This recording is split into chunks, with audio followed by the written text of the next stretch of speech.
¿Qué tal? Bienvenidos. Comenzamos el Economía al Día en Cable Noticias. Les saluda Gina Ramos, un placer. Gracias como siempre por la compañía. Bueno, el peso colombiano se ha apreciado alrededor de 7% este año. Es decir, que el dólar ha estado débil, ha estado cayendo, incluso más de lo que se estaba esperando. Vamos a ver esos factores globales y esos factores locales detrás de esa apreciación o de esa fortaleza de nuestra moneda, del peso colombiano. Y sobre todo, ¿qué sigue hacia adelante? Aunque es bastante difícil, que siempre escuchamos que hacer esos pronósticos es bastante complejo, pero tratar de vislumbrar hacia dónde va la divisa. Para eso vamos a hablar hoy con Julio César Romero, él es economista jefe de Corfi. Bienvenidos todos nuestros televidentes y bienvenido Julio, qué placer tenerte por acá en los estudios. Hola Gina, un gusto para mí estar de nuevo en el programa. Muchísimas gracias Julio. Vamos a empezar entonces con algo muy general para los televidentes, contándoles que el peso colombiano es cierto que es una de las monedas más apreciadas o más fortalecidas cuando uno mira lo que está pasando en el mundo. Bueno, así es Gina, en 2025, lo que va corrido el año, nuestro peso colombiano ha sido una de las monedas más apreciadas o fortalecidas respecto al dólar estadounidense. Solamente el real de Brasil registra un fortalecimiento más fuerte. Ahora, es importante aquí señalar que el final del 2024 fue de mucha volatilidad. Recordemos que en noviembre fueron las elecciones de Estados Unidos que dieron como ganador a Trump. Esto generó una gran incertidumbre en los mercados internacionales de cómo iba a ser esta guerra comercial, esta imposición de aranceles, y generó un aumento importante en el dólar a nivel global, y en Colombia vimos, por ejemplo, tasas de cambio por encima de los 4.500 pesos. Entonces terminamos el 2024 en un nivel alto, y estos primeras semanas, meses del 2025 ha tenido una corrección importante, de la cual yo te diría que una parte sí la habíamos anticipado y otra parte ha sido algo sorpresiva. Ok, entonces, y hablando en plata, estamos hablando de niveles de 4.500, ¿sí? A finales del 24. A finales del año 2024. Y ahora hablando de niveles de 4.100, incluso abajo. Sí, de hecho, pues noviembre fue el máximo del año pasado, 4.500 por encima. Cerramos el año alrededor de los 4.410, 4.405, y enero, febrero hemos visto tasas de cambio, incluso en algunos momentos por debajo de los 4.100 pesos, que yo creo que pues para la mayoría quienes hacemos seguimiento a los mercados resultó sorpresiva. Nosotros, en el equipo de investigaciones económicas de Corfi, habíamos dicho siempre que, digamos, los mercados incorporan un evento, como por ejemplo las elecciones de Estados Unidos, se anticipan, los mercados siempre se anticipan a los eventos, y una vez que ocurren, lo que pasa es que corrigen. Como te decía hace un momento, la sorpresa ha sido la magnitud de la corrección de la tasa de cambio. Nosotros en Corfi, en noviembre, cuando teníamos tasas de 4.500 y algunas personas de pronto pensaban que podíamos otra vez ver niveles incluso más altos, nosotros dijimos tranquilos, calma, seguramente Trump empieza su mandato, empieza a moderar su postura en alguna medida sobre los aranceles, y los mercados van a empezar a calmarse. Después de un mes de las elecciones eso ya estaba pasando, y efectivamente lo hemos visto. Lo que pasa es que eso se han sumado no solamente factores globales, yo te diría, lo global principalmente es que Trump está usando el tema de aranceles y de guerra comercial más como una estrategia o como una herramienta de negociación. Entonces, por ejemplo, con México y Canadá, que son sus vecinos, anunció aranceles a cambio, y logró que a cambio de que no se los impusieran, se lograran unas medidas en términos migratorios, en términos del tráfico de fentanilo. Lo que hizo fue aplazarlas para el 4 de marzo. Sigue vigente, digamos, la entrada en vigencia el 4 de marzo, pero los mercados ya están un poco escépticos de que todo lo que dice Trump termine haciéndolo. Otra historia es la de China. Con China ya empezaron los aranceles del 10%, y también hay unos aranceles al acero y al aluminio, y ha anunciado que van a poner otro 10% de aranceles a partir del 4 de marzo también, pero muchas de esas amenazas yo creo que el mercado está entendiendo qué tan creíbles o no creíbles son, y por eso hemos visto algo de menor fortaleza del dólar a nivel global. Los analistas miramos mucho un índice que es el DXY. Ese índice de XY te mide el dólar respecto a seis monedas, una canasta de 6 monedas también de reserva. Está el euro, está la libra esterlina, está el yen japonés, entre otras. Y ese XY estaba cerca de los 110 puntos a finales del año pasado, 110 puntos el DXY. En estos días, primera mitad de febrero, ya estamos viendo un DXY alrededor de los 106 puntos. O sea, sí se ha debilitado el dólar respecto a las monedas que te menciono, y eso también se ha reflejado en monedas emergentes, pero pues en nuestro peso sobre todo ha sido más importante esa apreciación. Ok, entonces vamos por partes analizando esos factores. Estamos entonces explicando ese factor global más importante detrás de esa debilidad del dólar, Julio. ¿Es correcto? Y básicamente nos enfocamos en esta guerra comercial. En términos globales yo te diría que ese es el principal factor de este 2025, una guerra comercial que ha sido menos radical hasta ahora. Ok. Ahí después, si quieres, conversamos de qué podemos esperar, porque la incertidumbre no está solucionada. O sea, aquí hay que tener claro que con un tipo de liderazgo como el de Donald Trump en Estados Unidos, pues las sorpresas pueden llegar en cualquier momento. Y digamos que por ahora, hasta el escenario ha sido más benigno en términos de guerra comercial. Por otro lado, podemos mencionar los factores que normalmente pues, veníamos viendo, las tasas de interés de la Reserva Federal en Estados Unidos, cómo está comportándose la inflación, el mercado laboral, que es lo que determina las decisiones de la Fed en Estados Unidos. Y en ese escenario lo que estamos viendo es lo que venimos viendo desde hace ya más de un año, tasas altas por más tiempo. En Estados Unidos la economía hasta ahora sigue teniendo un comportamiento relativamente favorable, mejor al de otros países desarrollados como Europa, que está pasando por una situación mucho más retadora. Y ese diferencial de crecimiento entre Estados Unidos y Europa le hace a uno pensar que el dólar debería seguir siendo, digamos, más fuerte, ¿sí? Por un lado. Por otro lado, las cifras de inflación de Estados Unidos siguen mostrando que no hay una convergencia al 2%. Llevamos desde hace ya un buen tiempo discutiendo si la inflación en Estados Unidos, que tienen como meta 2%, va a bajar, y se ha estabilizado alrededor del 3%, lo cual ha hecho que la Fed mantenga esa postura, digamos, conservadora, diciendo no es momento de bajar las tasas mucho más rápido. Los mercados actualmente están descontando que haga un recorte de 25, máximo 2 recortes de 25 puntos básicos este año. Es decir, tasas altas en Estados Unidos también le apuntan le hacen, digamos, prever a uno que eso es favorable al dólar global, hacia adelante. Pero fortaleza del dólar. Hacia adelante, exacto. Estamos hablando de, por ahora los mercados estaban más incorporando una guerra comercial menos radical, pero los fundamentales, si quieres, los fundamentales son crecimiento, tasas de interés, mercado laboral. Esos fundamentales, hoy los mercados siguen previendo que apuntan a tasas altas por más tiempo, y eso sería consistente con una corrección hacia adelante en el dólar.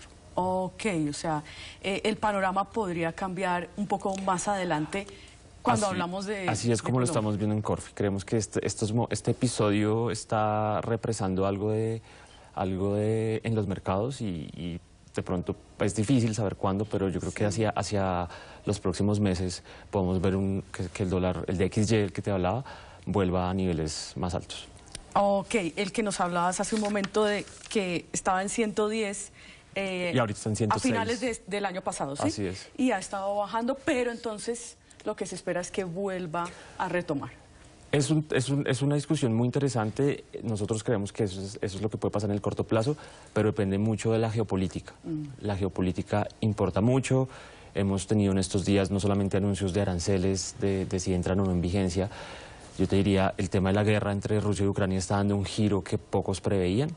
El hecho de que Estados Unidos haya decidido impulsar un acuerdo de paz, pero a la vez pasarse al lado de, digamos, de no votar en contra de Rusia, y de buscar también un acuerdo con Ucrania por los minerales raros que hay en Ucrania. Entonces eso está cambiando el mapa geopolítico, y claramente pues hay una incertidumbre alta. Ok, entonces ahí hablamos de los dos principales factores, aranceles y esos fundamentales que nos indican que el dólar podría cambiar o volver a esa senda que se estaba esperando hace unos meses. Ahora, hablemos un poco de ese apetito por el riesgo que se está viendo, digamos, en medio de ese escenario. ¿cómo ves ese apetito por este tipo de mercados? Bueno, los mercados, como te decía, tienden a anticiparse mucho a los acontecimientos, a veces con información incompleta, y por eso vemos tanta volatilidad. En la medida en que yo creo que el factor más importante ha sido el que ya mencionamos, guerra comercial, en la medida en que han visto una versión de Trump más de amenazar, pero no de implementar esa guerra comercial, pues hemos visto un mayor apetito por riesgo. Hemos visto indicadores distintos que nos dicen cómo está ese apetito por riesgo, pues mostrando que sí hay un flujo hacia activos de países emergentes, y eso pues sí se viene viendo como este comienzo del año. No es la primera vez que tenemos estos ciclos en ese apetito por riesgo, por eso digamos desde el equipo de Corfi, creemos que estos momentos tanto globales como a nivel doméstico, que me parece interesante que también mencionemos varios factores locales que han ayudado a que el peso se haya apreciado, pues yo creemos que ya están como el dólar estaría cerca de su nivel más bajo este año. Más bajo, entonces eso es un importantísimo mensaje para los que quieren asegurar una tasa, pues hasta el momento baja en Colombia. Así es. Entonces probablemente no más abajo de lo que estamos viendo, probablemente. No mucho más abajo. No mucho más abajo. No se puede descartar porque, como te digo, hay mucha incertidumbre, pero estamos más cerca del mínimo del año, según nuestra lectura, y tiene más espacio para ir hacia arriba. Hacia arriba. Bueno, entonces ya ahora vamos a hablar de esas perspectivas ya más adelante, pero por ahora miremos esos factores locales detrás de esa apreciación del peso o ese dólar débil en Colombia, básicamente. Si pudiéramos hacer un listado, Julio, ¿por dónde empezarías lo más importante? Bueno, yo empezaría por la postura que adoptó el Banco de la República en su reunión de enero. Recordemos que el año pasado, 2024, el banco estuvo en un proceso de recorte de tasas de interés importante. La mayoría de las reuniones del año pasado, los recortes fueron de 50 puntos básicos, pero con una división en la Junta, algunos codirectores y algunos miembros de la Junta, como el ministro de Hacienda, estaba votando por recortes más agresivos. Al final, pues la mayoría consideró que era mejor ser prudente en el ritmo de recortes. De hecho, en diciembre cerraron con un recorte de solo 25 puntos básicos, o sea, desaceleraron la reducción de la tasa de interés. En enero, con toda esta coyuntura externa, los temas fiscales en Colombia, que siguen siendo, digamos, la principal debilidad de nuestra economía en este momento, hicieron que el banco incluso fuera aún más cauteloso y no bajara su tasa de interés. Eso sorprendió a muchos inversionistas. ¿Qué es lo que pasa? Que muchas de las estrategias de inversión de portafolio de corto plazo tienen en cuenta el diferencial de tasas de interés entre Colombia y el resto del mundo. La tasa de interés en Colombia está en 9,5% este año. Si la expectativa de los inversionistas era que la tasa iba a bajar, por ejemplo, al 7% a finales de este año, y ahora el banco está siendo más cauteloso, y ahora, de hecho, en las encuestas, los analistas estamos esperando que la tasa termine más cerca del 7,75%, o sea, mucho más alta de lo que estábamos previendo antes. Eso marca que las expectativas de los inversionistas por aprovechar ese diferencial de tasas son favorables. Y eso tuvo que ver en que nuestro peso colombiano se viera favorecido por la postura cautelosa de la Junta del Banco de la República. Ok, entonces esas mayores tasas, o por lo menos esa estabilidad que se dio en enero, ha traído esos dólares al país, en parte, ¿no? Ha contribuido, claramente. En parte. Hay otros factores. El segundo factor, cuando uno mira, por ejemplo, normalmente a principio de año siempre hay una entrada de divisas importantes al país, ¿o no? Sí, eso es algo estacional. Entonces, los primeros meses del año, las grandes empresas traen, digamos, divisas al país para el pago de impuestos de renta. Por ejemplo, grandes contribuyentes tienen varias cuotas de pago de impuestos de renta, empezando en febrero, hay otras en marzo. Además está el pago de dividendos de Ecopetrol, que se puede realizar a finales de marzo, comienzos de abril, y esas divisas pues no entran el mismo día que se pagan, sino empiezan a traerse gradualmente en los primeros meses del año, y es algo que es un hecho estilizado. Uno sí puede ver que en la mayoría de los años, los primeros meses la tasa de cambio está más baja que en la segunda parte del año. Entonces eso de cierta forma no nos sorprendió. Sabíamos, nosotros en Corfi de nuevo, habíamos dicho esos 4.500 que se habían visto en noviembre, iban a corregir, y estábamos esperando niveles incluso por debajo de los 4.300, 4.200 pesos, pero no 4.100. Y ahí está como un poco un factor, hay un factor que ha sido sorpresivo. en esa apreciación. Además de los que te he mencionado que ya que se veían, que los podíamos prever, ha habido uno que sí fue inesperado. Que no hemos hablado. Que no hemos hablado. Ok, ¿y cuál es? Ese factor es algo muy interesante y se ha llamado el trade electoral. Okay. ¿Qué es el trade electoral? Colombia está a un año largo de elecciones en el Congreso y en la presidencia. Y no es un secreto que para muchos inversionistas las políticas y la postura de este gobierno sobre la inversión, sobre la economía, sobre la política económica, pues no ha ayudado a que haya un apetito por invertir en el país.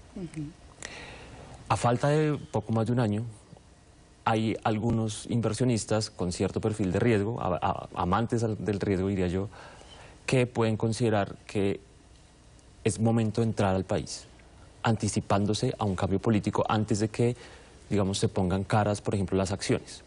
¿Qué pasa? Que la renta variable en Colombia ha estado muy castigada en los últimos 2 años y medio, ¿sí? Esa incertidumbre política, regulatoria, pues afectó mucho esa confianza en el mercado accionario colombiano, que pues viene afrontando una situación muy adversa en los últimos años, sobre todo por los bajos volúmenes de negociación, por la baja profundidad del mercado, pero en este momento empieza a ser muy atractivo porque hay acciones que están, pues yo no soy el analista que sigue directamente todo el tiempo el mercado de renta variable, pero sí mis colegas que lo hacen llevan diciendo por lo menos 2 años que los precios de muchas acciones en Colombia son muchísimo más bajos de lo que su valor representa. Entonces, quizás eso explica por qué desde el año pasado hemos visto que ya empieza a salir un poquito de ese mal momento el mercado de renta variable colombiano, pero todavía tiene mucho espacio.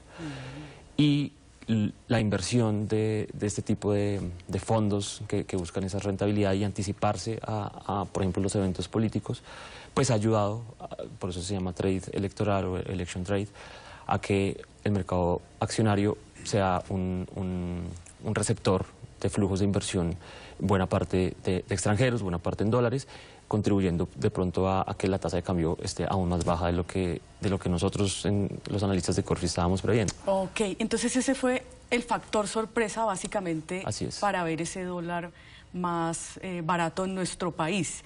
Ahora, bueno, hace 8 días hablábamos con otro analista, decía que esa valorización del mercado en Colombia de renta variable ha sido impresionante frente a otros países, por lo menos en la región, en América Latina.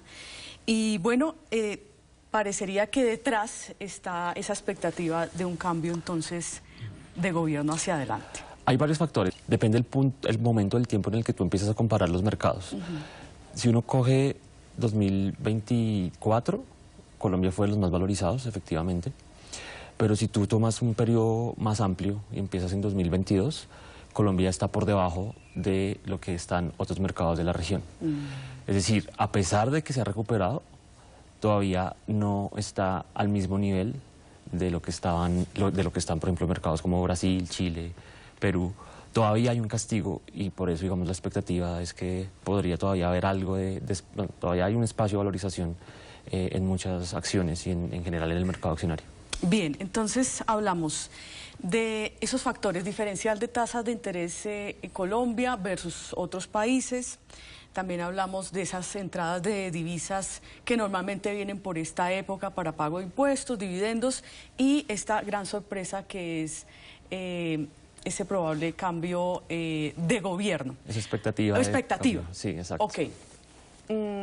También escuchaba que son recursos que, así como llegan, pues se van también muy fácilmente, ¿no? O sea, el riesgo también inherente a ese mercado hay que verlo también para nuestros televidentes, explicarles un poquito que, como decías ahora, les gusta el riesgo a esos inversionistas. Son un perfil amante del riesgo. Ajá, porque a pesar de la situación fiscal, por ejemplo, Julio, porque todo este panorama fiscal que siempre es el punto central de las discusiones, ¿cómo eso no se ha visto reflejado en la tasa de cambio y no vemos ese dólar mucho más arriba? Sí, es una pregunta que muchos analistas nos hacemos. A ver, la situación fiscal es el problema o el reto más grande que tiene Colombia en términos económicos. Hace algunas semanas el Ministerio de Hacienda presentó el plan financiero. El plan financiero, por un lado, nos confirmó cuánto cerró el déficit fiscal del 2024, que fue una sorpresa muy negativa. Ellos habían dicho a mediados del año pasado que la meta era un déficit del gobierno de 5,6% del PIB, terminó siendo de 6,8% del PIB. Hay una gran discusión y creo que el equipo de Hacienda pues intentó explicar que hubo unas transacciones de única vez que pues son de única vez en cierta forma porque son inesperadas y que explican esa diferencia entre el déficit meta y el déficit efectivo. Pero el mensaje que queda es, más allá de si se cumplió la regla fiscal o no, porque pues si tú incluyes esas transacciones de única vez, se cumplió la regla fiscal, pero la pregunta es, la regla fiscal no está permitiendo que haya un ajuste como el que se necesita en las cuentas, en las finanzas públicas, que permitan sostenibilidad de la deuda. Y ese mensaje, pues, que implica que hacia adelante, 2025 y otros años, pues el país está enfrentando unas presiones muy fuertes porque, por un lado, tiene el peso de pagar la deuda, por intereses de pago de la deuda, venimos teniendo un mayor peso. Por ejemplo, en el 2024 pagamos 4,4% del PIB en intereses de la deuda, en 2025 puede ser 4,8% del PIB, y eso implica, es como cualquier hogar. Si tú tienes más gastos que ingresos y te tienes que endeudar para cubrir ese desbalance y te están prestando a tasas de interés cada vez más altas, pues lo que pasa es que cada vez más parte de tus gastos se van a destinar al pago de deuda y no al pago de, en el caso de Colombia, inversión para reactivar la economía, bueno, y otro tipo de rubros. Entonces, ese riesgo de insostenibilidad fiscal está presente, y yo diría que este año puede ser incluso más fuerte que en 2024. La pregunta es, los mercados, la tasa de cambio, ¿hasta qué punto lo tenía incorporado? Yo creo que, por ejemplo, en la prima de riesgos ya venimos viendo que Colombia estaba más castigado que otros países de la región. Entonces yo creo que parcialmente ya los mercados tienen descontado ahí un riesgo. La tasa de cambio, digamos, yo creo que no está incorporando del todo ese riesgo fiscal, y en la medida en que otra vez vuelvan a surgir preocupaciones de que la caja del gobierno está muy baja, de que de pronto no se cumple la regla fiscal este año, hay que ver cómo se comporta el recaudo tributario, porque la estrategia de este gobierno ha sido, vamos viendo cómo está el recaudo y si no nos alcanza, pues vamos a recortar gastos. No es como anticipadamente yo ajusto mi gasto, mi presupuesto, porque no tengo la financiación completa, sino es voy viendo en el camino y ajustando. Eso va a generar mucha incertidumbre, y por eso nosotros también creemos que lo fiscal eventualmente va a volver a presionar al alza el dólar. Bueno, en cifras, ya nos quedan 2 minuticos, las previsiones entonces para esa tasa de cambio, teniendo en cuenta esto, para los próximos meses en Colombia, ¿qué podríamos esperar? Bueno, yo creo que ya hemos mencionado varios factores. El tema global lo vemos ahorita un poco comprimido. Creo que ya estamos en un momento en que de pronto ya están siendo demasiado optimistas los mercados, y deberíamos ver que otra vez la incertidumbre por medidas arancelarias y sus efectos en la inflación de Estados Unidos y en el crecimiento puedan volver a fortalecer el dólar a nivel global. Eso es lo primero. Y global, de pronto no hablé mucho del petróleo, pero eso es un factor clave. El precio del petróleo el año pasado estuvo cerca de los $80 por barril en promedio, este año ha estado por debajo de los 78, de hecho llegó a estar hace poco en $74 por barril. Hay que ver muy bien cómo se comporta esa variable, porque es fundamental para Colombia. Si llegamos a tener un precio del petróleo más cerca de los niveles de $74, pues eso también va a ser un factor que no nos permite mantener esa tasa de cambio abajo. Y a nivel local, bueno, los flujos estacionales son eso, son estacionales. Después de marzo, abril, pues esa oferta de divisas debería disminuir. Y el trade electoral, pues es un tema que, por el lado digamos, de valor del mercado accionario, pues yo ya te dije, yo creo que ahí todavía hay un espacio importante de valorización, pero la pregunta es si en el camino hacia el momento del proceso electoral no vuelve a haber algún episodio que pueda generar otra vez incertidumbre, dudas de si el país iba a hacer una transición política tranquila. Ojalá que sí, pero pues al final pues eso es una incertidumbre que puede eventualmente volver a pesar en contra de los mercados. Entonces, en el balance de riesgos, yo te diría que hay más factores para pensar un tipo de cambio por encima de los 4.200, incluso pues, con rangos de negociación que pueden estar entre 4.000 y 4.500 pesos durante el año en algunos episodios, en función de esos factores de volatilidad que te menciono. Quizás para mencionar en este cierre, algo que ha favorecido mucho el tipo de cambio es que el déficit de cuenta corriente de nuestra economía disminuyó bastante en los últimos años. El año pasado cerró por debajo del 2% del PIB, cuando el promedio en años anteriores era por encima del 3% del PIB. Entonces la necesidad de dólares de la economía ha disminuido respecto a otros momentos del pasado, y eso de pronto hace que la presión por ese lado esté contenida, pero como te digo, en el balance de fuerzas, más hacia la depreciación en los próximos meses. Más hacia un dólar, hacia 4.200 probablemente. Exactamente, promedio año, además, porque es que tú sabes que pues, dar un nivel de dólar en cierta fecha es difícil. Lo que nosotros en Corfi hacemos es, digamos decir, en promedio esperamos una tasa de cambio alrededor de los 4.250 pesos, pero con rangos de negociación, como te dije, entre 4.000 y 4.500. Ok, bueno, pero importantísimo poder vislumbrar un poco hacia dónde se puede mover, que un mensaje clave también para los importadores, que es un buen momento si quieren asegurar una tasa baja, y entender todos esos factores globales y locales que están haciendo que hoy por hoy el dólar esté en niveles de 4.100 pesos. Bueno, Julio, pues como siempre, un placer. Muchísimas gracias. Muchas gracias, Gina, por haber venido hasta acá y explicarnos todo esto para entender por qué el dólar está en esos niveles en Colombia. Un placer como siempre. Bueno, muchas gracias. Bueno, a ustedes también mil gracias. Nos encontramos en una próxima oportunidad. Somos Economía al Día.